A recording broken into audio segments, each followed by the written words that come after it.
watching New York 1 News all morning.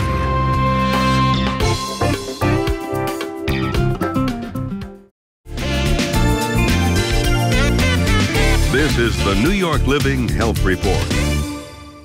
New York has launched a new initiative that views housing as a form of health care. New York 1 health reporter Aaron Billups takes a look at the impact this investment could have on getting the chronically homeless off the streets and out of emergency rooms. They've broken ground.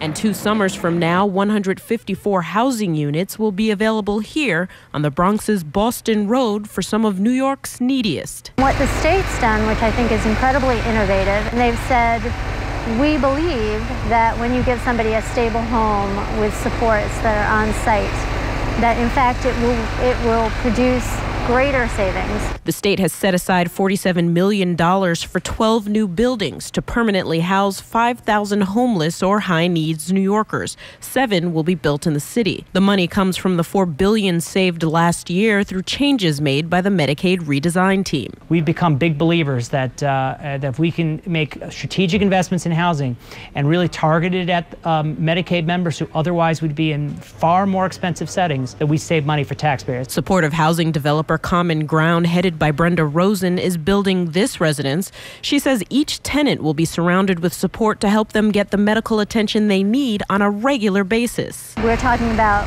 clinical case management services, people that make sure that folks are taking their medication every day, activities and workshops that build their skills development to become more independent. Of the 4,000 New Yorkers who've already benefited from Common Ground's other housing units, Rosen says 95% are now stable, productive residents. When we're saying we're going to reduce the number of homeless people on the streets, we're not saying for a short period of time. We're saying that we can do that permanently. The state will also be able to track how Medicaid dollars are being spent more intimately, getting a better sense of what's working for patients and what's not. Tracking to a much greater degree with a lot more information being gathered about the experiences that they have and how their lives change. Helgerson says the hope is that compelling data could lead to federal support of the program, expanding its reach.